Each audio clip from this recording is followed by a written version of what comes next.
할렐루야. 하나님의 은혜가 오늘도 함께하기를 간절히 바랍니다. 반면교사라고 하는 말이 있습니다.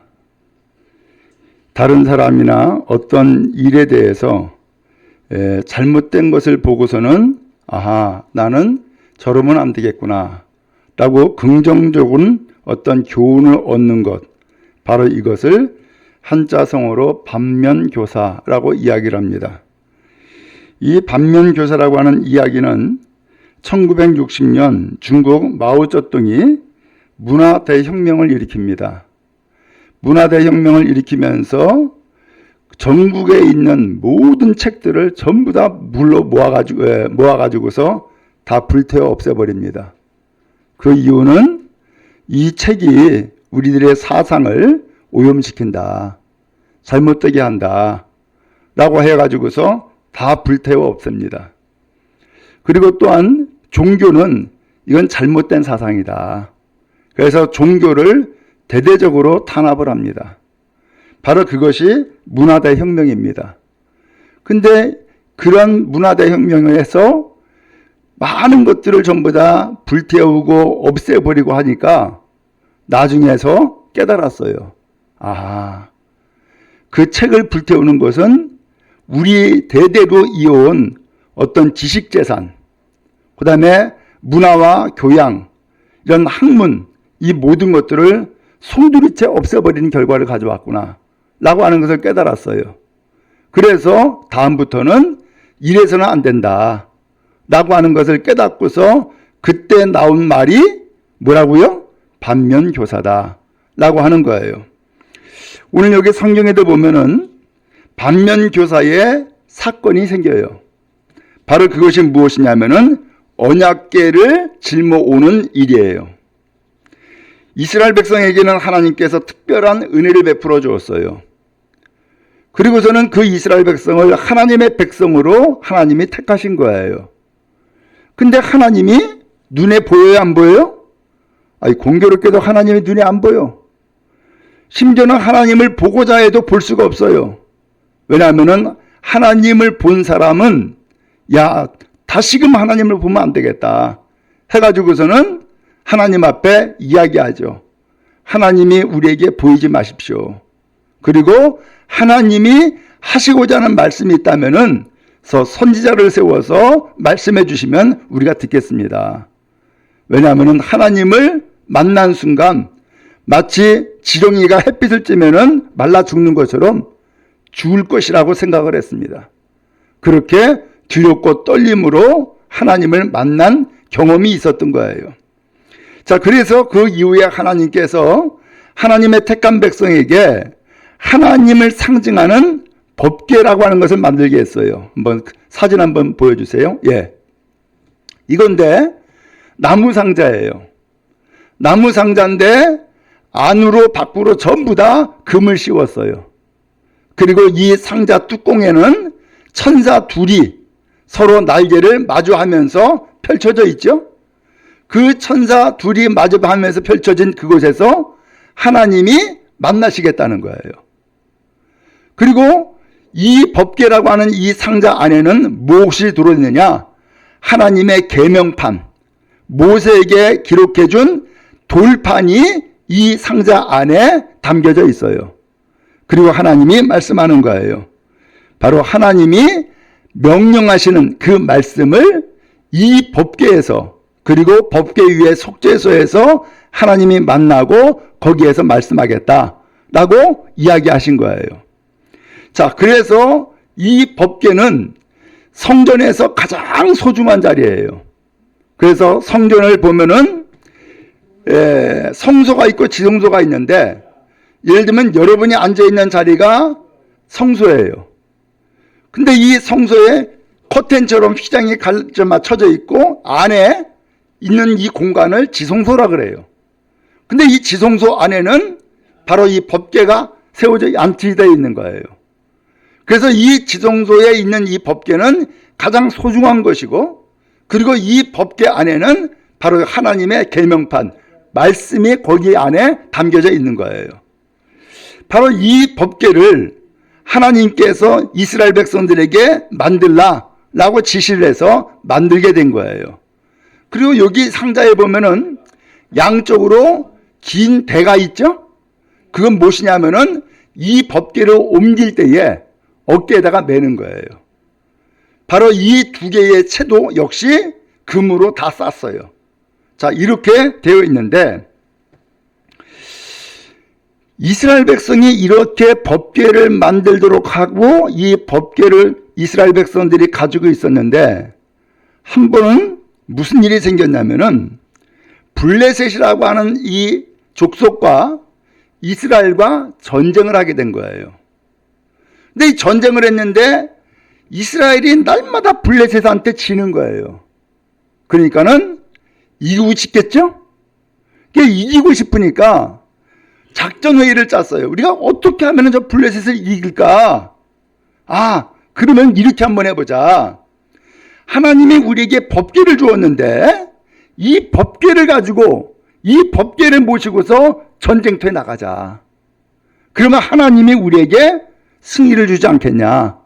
라고 해서 법궤를 앞세우고 전쟁에 나갔어요. 처음에는 두려워 떨었죠. 블레셋 사람들이, 이스라엘 백성들이 함성을 하면서 외치니까는 블레셋 사람들이 이게 무슨 일이야 하고선 놀랬어요. 하나님의 법궤를 가지고 나왔다는 거예요. 큰일 났어요. 야, 이 하나님이 진노가 임하면은 우리가 다 멸절당해서 죽을 텐데, 야, 우리가 저렇게 법궤를 앞세우고 나온 이스라엘 백성과 지금 전쟁을 해야 되니까는 우리도 용기를 내가지고서는 힘써 싸우자 하고 싸웠어요. 근데 이게 웬일이요? 어떻게 됐을까요? 이스라엘 백성이 져버렸어요. 이스라엘 백성이 패배를 한 거예요. 기가 막힌 일이죠. 그러니까는 이스라엘 백성이 가지고 나갔던 이 법궤도 빼앗겼어요. 지도를 한번 보여주세요. 여러분, 지도의 왼쪽에 보면 에벤네셀이라는 곳이 있죠. 예? 왼쪽 위에 에벤네셀이라는 곳이 있어요. 바로 이 에벤네셀에서 법궤를 빼앗긴 거예요. 여기에서 전쟁을 벌이고선 여기서 빼앗겨 버렸어요. 그러니까 블레셋 족속이 야, 우리 신이 하나님을 이겼다 해가지고서는 이 법궤를 어디로 가져갔냐면은 다곤이라고 하는 신전에다가 갖다 놓은 거예요. 근데 여기에서 또 이상한 일이 생겼어요. 신전에다가 이 법궤를 갖다 놨는데 다음날 가보니까는 다곤 신상이 꼬꾸라진 거예요. 이게 무슨 일일까? 이상하다. 이거 누가 쓰러뜨렸어? 누가 넘어뜨려서? 아무도 안 했대요. 다시 세워놨어요. 다음날 또 가봤어요. 그랬더니 또 꼬꾸라졌어요. 이번에는 아예 목이 부러졌어요. 그때부터 이 블레셋 족속은 이 법궤가 무서운 거예요. 야, 이게 하나님이 진짜 있나 보다. 이 법궤를 여기다 갖다 놓으니까는 아니 세상에 우리가 전쟁에서는 이겼고 이 법궤를 빼앗아 왔는데 다곤 신전에다 갖다 놓으니까는 다곤 신상이 꼬꾸라져 버리고 또 세워놓으니까 이번엔 다곤 신상이 목이 부러져 버리네. 야, 저거 무섭다. 그래서 이 아스도스에 있는 이 법궤를 딴 데로 옮기라고. 그래서 가드로 또 옮겨가요. 그 가드 사람들이 이 법궤를 받아놓고서는 아니 이 재앙덩어리를 여기다 갖다 놓으면 어떡하냐고. 옮겨가라고. 그래서 요번에는 또 어디로 갔을까요? 지도에 나오죠? 에글론으로 또 옮겨간 거예요. 그 에글론에서도 야, 이건 왜 무서워. 이 법궤 여기다 놓지 마. 가져가. 그래가지고서는 블레셋 땅에는 이 법궤를 놓을 자리가 아무것도 없는 거예요. 나중에 하는 수 없어가지고서 야, 안 되겠다. 저 법궤 저 이스라엘 백성한테 돌려보내자. 그래가지고서 결국은 돌려보냈는데 그 돌려보낸 것이 베스메스예요. 근데 문제는 돌려받았는데 돌려받을 사람이 없는 거예요. 기가 막히지 않아요? 이 법궤를 돌려받을 사람이 없는 거야. 그래서 베세메스에서 이 법궤가 또 옮겨져 가지고서 어디로 가냐면 기럇 여아림으로 가는 거예요. 근데 이때부터 기록된 말씀이 오늘 성경이에요. 어떤 일이 생겼느냐? 이 기럇 여아림으로 법궤를 옮길 때가 이스라엘이 처음으로 왕정 시대를 가질 때예요. 왕이 세워질 때란 말이에요. 첫 번째 왕이 누구냐? 사울왕이었어요. 근데 이 사울왕이 되었어도 여전히 블레셋은 원수예요. 맞서 싸워야 돼. 근데 이 왕정시대를 처음 맞이하면서 사울왕이 나라를 다스리는데 그에게 아무리 왕이라고는 권력을 줘도 백성들의 지지를 받아야지 권력이 있을 거 아니에요. 그렇죠? 그러니까 이 왕이 누구의 지지를 받으려고 그럴까요? 하나님의 지지를 받으려고 그럴까요? 백성들의 지지를 받으려고 그럴까요? 백성들의 지지를 받으려고 그러는 거야. 근데 백성들은 제일 우선이 뭐냐? 잘 먹고 잘 사는 것. 이게 우선이요. 그리고 저 블레셋을 이기는 것. 이게 과제예요. 근데 이 백성들이 잘 먹고 잘 살아야 되는데 많은 신들 가운데서 누가 잘 먹고 잘 살게 만들어주느냐? 그것을 보니까는 많은 백성들이 바알신을 얘기를 하는 거예요. 바알신을. 그래서 바알신을 많이 섬기고 거기에 모여들고 쫓아다니는 거예요. 그러니까 사울 임금이 이때에 정책을 결정을 해야 돼. 이스라엘 백성들로 하여금 하나님을 섬기게 할 것인지 바알을 섬기도록 할 것인지 결정을 해야 돼요. 근데 사울왕이 누구를 섬기는데 더 기울어졌을까? 백성들의 눈치를 봤기 때문에 백성들의 인기를 얻기 위해서 바알 신에게 더 기울어진 거예요. 우상에 기울어진 거야. 그러니까는 반대로 하나님에 대해서 관심이 갈까요, 안 갈까요? 안 가죠. 그러니까 이 하나님의 법궤가 블레셋에서 돌아왔음에도 불구하고 아무도 관심을 갖지 않는 거예요. 방치가 됐어요. 결국은 하나님을 등지고 우상을 숭배하는 일에 정책을 피고 기울었던 사울왕 어떻게 됐을까요? 죽었어요. 그리고 블레셋에 패배를 했어요. 나라가 기울은 거예요. 이 사건, 이 상황을 성경이 명확하게 말씀을 했어요. 역대상 10장에 나와요. 역대상 10장 13절 14절에 뭐라고 되어 있냐면은 그가 여호와께 묻지 않았다는 거예요. 그리고 신접한 자에게 내가 어떻게 하면 좋겠냐라고 가르쳐달라고 요청했다는 거예요. 그리고 하나님의 말씀을 지키지 않았다는 거예요. 그래서 이 사울을 하나님이 전쟁터에서 죽이셨다는 거예요. 그리고 사울에 있는 그 왕권을 빼앗아 가지고서 누구한테 줬다고요? 다윗에게 주었다. 성경이 그렇게 말씀하고 있어요. 여러분, 사울이 왜 망한 거예요? 도대체 사울이 왜 죽었냔 말이죠? 사람들은 생각할 거예요. 아, 그때 군인이 부족했어. 아, 그때 우리가 작전을 잘못 짰어. 아, 그때 우리는 무기가 없었어. 뭐 별의별 얘기를 다 할 거라고요. 그런데 성경은 사울왕이 왜 패배하고 왜 죽었느냐? 명확하게 이유를 이야기하셨어요. 하나님의 말씀을 안 들었다는 거예요. 하나님께 물어보질 않았다는 거예요. 오히려 신접한 자 무당에게 가서 물어봤다는 거예요. 그래서 망했다는 거예요. 근데 이러한 상황을 다윗이 알잖아요. 다윗은 왕궁에 들어가서 사울을 보좌했던 사람이에요. 그래서 사울이 어떤 사람인가 다 알아요.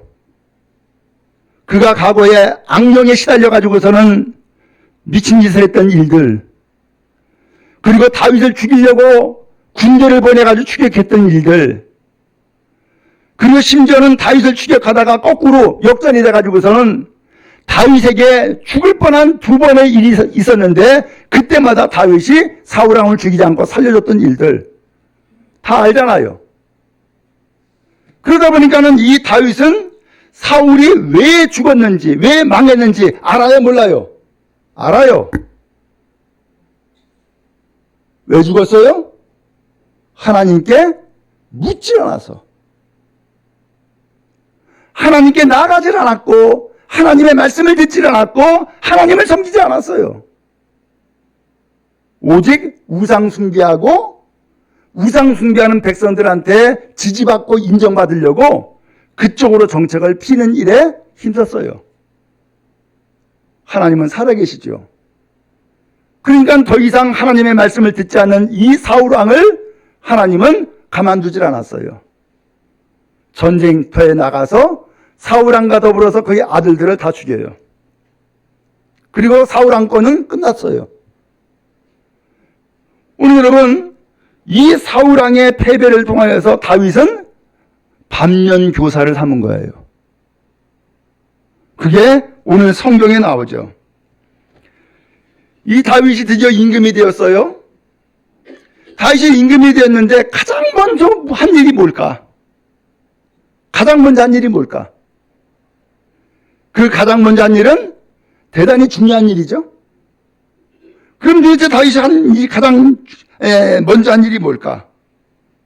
3절에 이렇게 나와요. 같이 한번 3절 말씀 한번 읽어봅시다. 시작. 우리가 우리 하나님의 궤를 우리에게로 옮겨오자. 사울 때에는 우리가 궤 앞에서 묻지 아니하였느니라 하매. 뭘 먼저 하자고요? 하나님의 궤를 옮겨오자는 거예요. 그러면 하나님의 궤를 옮겨오자라고 했는데 왜 옮겨오자는 거예요? 사울왕 때에는 우리가 묻질 않았다. 그러니까 하나님의 궤를 옮겨오는 것은 왜 옮겨오는 거예요? 하나님께 이제는 묻겠다라는 거죠.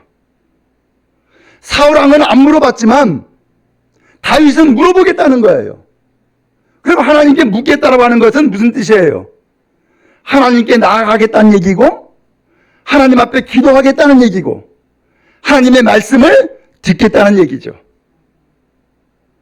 바로 이와 같이 다윗은 사울왕과 정반대의 정책을 피게 된 거예요. 그래서 1절 말씀해 보니까는 다윗이 천부장과 백부장 그리고 모든 지휘관과 더불어서 의논합니다. 그리고 2절에 가서 모든 회중들에게 이야기합니다.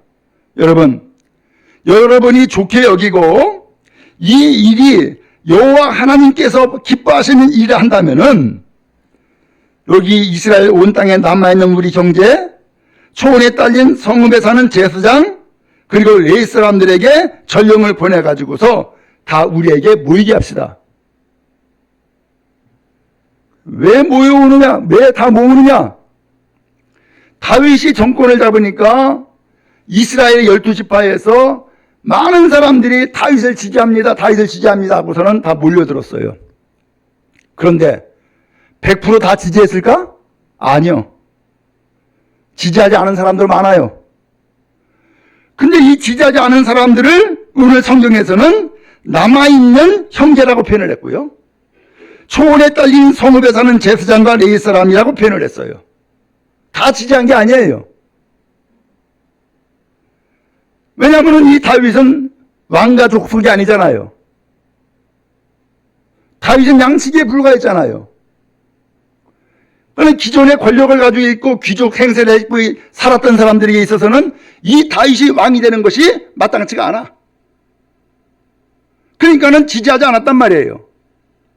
그러니까는 이 다윗이 천부장 백부장 지휘관들 다 모아가지고서 의논해요. 우리가 이렇게 분열을 해가지고서 나라가 시작되면 안 된다. 우리는 분열이 아니라 연합을 해야 되고 일치를 해야 된다. 근데 연합하고 일치를 하는데 가장 먼저 우리에게 필요한 것은 사울 왕이 잘못된 것을 우리가 보고서는 반면교사로 삼아야 된다. 사울 왕의 실수는 무엇이냐? 하나님께 안 물어봤어. 하나님을 섬기지 않았고 하나님 말씀을 듣지 않았고 하나님 앞에 묻질 않았어. 나는 하나님께 물을 거야. 나는 하나님을 의지할 것이고 나는 하나님의 말씀을 듣고자 해. 그러니까 가장 먼저 법궤를 다시금 이 다윗성으로 모셔와야 되겠는데 이 모셔오는 일에 여러분들 다 협력해 주시오. 하고서는 사람들을 다 모은 거예요. 오늘 여러분 사울의 실패 이유를 다윗은 알았어요. 우리도 살아가면서 그 어떤 사람이 인생의 삶을 살아가면서 실패한 이유를 사람들이 객관적으로 보면은 알아요, 몰라요? 알잖아요. 우리 본인은 잘 몰라도 또 다른 사람이 보면은 이게 보인단 말이에요. 파악이 돼요. 왜 실패했는지, 왜 무너졌는지 다 알아요. 다윗은 그 사울의 모습을 보고서는 나는 저러면 안 되는구나. 내가 만약에 사울과 똑같은 길을 간다 그러면은 나도 망할 거야. 그러니까 사울에 있었던 그 사건과 상황들에서 정반대로 나는 하나님을 의지할 것이고 나는 우상을 섬기지 않을 것이고 나는 하나님께 나가 물을 것이고 하나님의 말씀을 들을 것이고 나는 그 하나님의 말씀을 따를 거야 라고 하는 마음을 가지고 법궤를 모셔오겠다는 거예요. 여러분 무엇이 지혜예요? 실패자의 길을 그대로 따라가는 것은 우둔한 거예요. 지혜로운 것은 그리고 하나님의 은혜는 실패하는 이 일을 반면교사로 삼아서 이제 이래서는 안 되는구나. 나는 이제는 회개하고 이제는 돌이키고 이제는 하나님이 기뻐하시는 삶을 살아야겠구나라고 다짐하면서 나가는 것. 바로 이것이 은혜고 이것이 복이며 이것이 하나님의 주시는 놀라운 축복인 줄로 믿습니다. 그 길로 가는 온 성도 다 되어지기를 주님의 이름으로 축복합니다. 자, 이제 이렇게 해서 온 회중들이 좋습니다. 법궤 모셔옵시다 하고서는 법궤를 모셔오게 됐어요. 그래서 지도를 다시 한번 보여주세요. 거기 기럇여아림이라고 가운데 있죠? 이 기럇여아림에서 오베데돔의 집으로 오게 돼요. 그리고 오베데돔의 집에서 마지막에 다윗성까지 모셔오게 되죠. 자, 근데 이 기럇여아림에서 모셔오는 데에 또 사건이 생겼어요. 어떻게 모셔왔느냐? 6절 말씀해 보니까는 7절 말씀해 보니까 하나님의 길을 옮기기 위해서 새 수레를 짰어요. 소가 끄는 수레예요. 그리고서는 이 법궤를 아비나답이라고 하는 사람이 집에 안치가 되어 있었는데 아비나답이라는 이 집에서 이 법궤를 끌어다가 수레에다 실었어요. 그리고 아비나답에게 두 아들 우사와 아이오가 있는데 두 아들을 이 소를 끌고서 그리고서는 이 법궤를 저 예루살렘으로 가지고 가라 하고서는 이 두 아들을 세우게 된 거예요. 근데 갑자기 문제가 생겼어요. 소가 잘 가면 좋은데 그 길을 가다가 갑자기 소가 날뛰는 거야. 소가 날뛰니까 어떻게 돼요? 이 수레가 요동을 하게 되고 수레에 실은 법궤는 어떻게 돼요? 떨어지게 되잖아요. 그러니까 이 우사가 소가 날뛰는 것은 어떻게 붙잡을 수가 없고, 이 법궤가 떨어지려고 하니까는 이 법궤를 손으로 딱 붙잡은 거예요. 떨어지지 말라고. 근데 우사가 그 법궤를 붙잡은 일로 해가지고서는 그 자리에서 죽어요. 아, 도대체 이게 무슨 일이야 도대체? 그렇게 해서 이 우사가 죽으니까 다윗 왕이 이 법궤를 모셔오다가, 아니 어떻게 이런 일이 생기느냐, 어떻게? 그리고서는 법궤를 모셔오는 일을 포기를 해요. 그리고 이 법궤를 어떻게 하면 좋을까? 오벳 에돔이라고 하는 사람의 집에다가 다시 모셔놓게 된 거예요. 그게 중간에 오벳 에돔의 집이 나오는 거예요. 그러니까 거기까지 왔다는 얘기죠. 이제 절반 왔는데 그 절반에 와가지고서는 사건이 생겨버린 거예요. 여러분 참 이상하죠? 우리도 그렇잖아요. 내 신앙생활 잘하고 싶어. 나 하나님 잘 섬기고 잘 모셔야지. 그러면 여러분 가는 길이 형통한가요? 모든 범자가 다 잘 되느냐 말이죠. 꼭 그렇지만도 않죠. 생각지도 않게 사건이 생기고 생각지도 않게 문제가 생겨요. 그러면 어떻게 돼요? 아이고, 포기 혹은 중단 하게 되는 거예요. 아, 근데 또 이상한 소식이 들린 거예요. 그렇게 해서 오베데돔의 집에다가 모셔놓았는데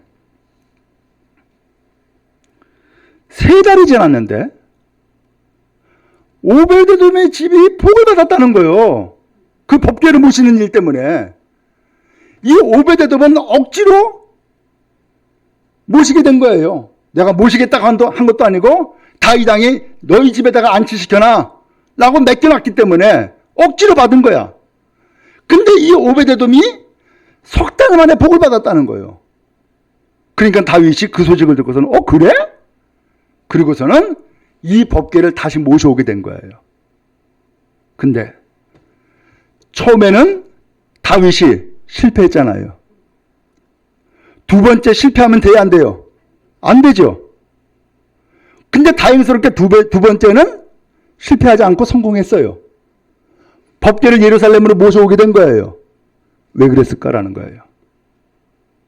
왜 우사가 그때 죽었고 왜 지금은 이 소가 날뛰지도 않고 법궤를 이 예루살렘 성까지 옮겨올 수 있게 되었냐라는 거예요.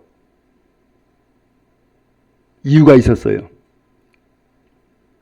그 이유가 뭐냐? 이 다윗이, 그리고 또한 다윗뿐만 아니라 그 시대가 다 하나님이 이미 모세를 통하여서 말씀해 준 것을 이스라엘 백성들은 거들떠도 안 본 거예요. 법궤를 어떻게 옮겨야 되는지, 법궤를 누가 옮겨야 되는지 성경에 다 기록되어 있는 거예요. 그런데 이 성경을 떠다보지 않으니까, 이 성경을 펼쳐보지 않으니까 법궤를 누가 옮겨야 되는지 어떻게 옮겨야 되는지를 모르는 거예요. 그러니까 새 수레를 만들고 거기다가 법궤를 올려놓고, 그리고 엉뚱하게도 우사와 아우야라고 하는 그 형제 둘을 책임자로 세워가지고서는 법궤를 옮기게 만들고 한 거예요. 그러면 두 번째 다윗은 어떻게 했을까? 사람들에게 불러 모아놓고 얘기를 해요. 하나님의 말씀에 레위인이 법궤를 옮기게 돼 있더라. 레위인이. 그리고 또 법궤를 옮길 때는 레위인 외에는 옮기지 못해. 그리고 법궤 옮길 때는 그 법궤에다가 절대 손대면 안 된다. 손대면 죽는다. 그럼 어떻게 옮기느냐?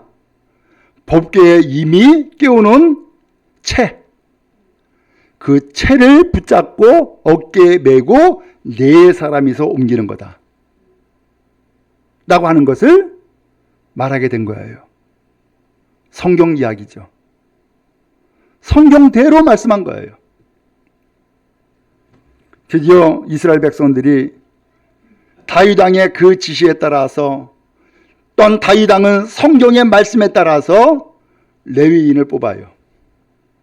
그리고 제사장이 앞서서 그 길을 인도하고 레위 사람 네 사람이 법궤를 어깨에다가 메고 그리고서는 전진하게 된 거예요. 다윗 왕은 레위 사람 나머지 사람들에게 전부 다 성가대 조직을 하고, 그리고 각종 악기를 다 동원하고, 그리고서 다윗은 춤추며 이 법궤를 예루살렘 성으로 모셔와요. 모든 지휘관들, 모든 백성들은 다 뒤따르는 거예요. 그래서 온 백성들이 여호와의 법궤를 모셔오는 거예요. 이게 뭐예요? 모든 백성들이 여호와 하나님을 섬기겠습니다. 여호와 하나님의 말씀을 듣겠습니다. 또한 항상 하나님 앞에 묻겠습니다라고 하는 고백과 다짐을 하고서 이 법궤를 모셔오고 있었다라는 것을 알 수 있어요. 여러분, 그런 의미에서 우리 모두는 법궤를 안전하게 그리고 복되게 모시고자 하는 것처럼 하나님을 섬기기를 기뻐하고 하나님의 말씀을 듣기를 기뻐하며 하나님께 나아가 예배하기를 기뻐하는 믿음을 가지고 이 시간 주님 앞에 나온 줄로 믿습니다. 열정만 가지고서 되는 것이 아니었네요. 마음만 가지고 되는 것이 아니었네요. 어떻게 돼요? 하나님의 말씀에 따라서. 그리고 늘 하나님 앞에 물음으로써 어떻게 해야 되는지, 누가 해야 되는지, 어떤 방법으로 하나님을 모셔야 되는지 늘 묻는 마음을 가지고 하나님을 모시는 은혜가 우리 모두에게 있기를 주님의 이름으로 축복합니다. 그래서 우리 마음대로 하는 것이 아니에요. 교회생활, 신앙생활 내 마음에 내키는 대로 하는 게 아니라, 또 내 상황에 따라서 하는 것이 아니라 하나님의 말씀에 따라서 하나님께 묻고 하나님의 말씀을 듣고 하나님의 말씀을 따라함으로써 행하는 것이 곧 하나님을 모시는 것이요 믿음이었다라는 것을 알 수 있어요. 바라기는 다윗도 첫 번째 실패를 반면교사로 삼았어요. 다윗도 이 사울왕의 실패를 반면교사로 삼았어요. 우리도 사실 신앙생활 다 완벽하게 하는 것 아니잖아요. 또 많은 사람들을 보면서 이 사람은 이런 부분에 있어서 실패가 있었고 또 저 사람은 저런 부분에 있어서 실수가 있었구나 라는 것을 다 알게 되잖아요. 그것을 우리는 비난거리로 삼는 것이 아니라 반면교사로 삼아서 오늘 우리가 더 올바른 믿음의 길을 가는 또 하나의 반면교사로 삼는 은혜가 우리 모두에게 있기를 주님의 이름으로 축복합니다. 하나님은 그 길을 형통하게 할 것이고 복되게 하실 것입니다. 아름답게 열매 맺는 믿음의 은혜와 승리가 성도 여러분 모두에게 임하기를 주의 이름으로 축복합니다.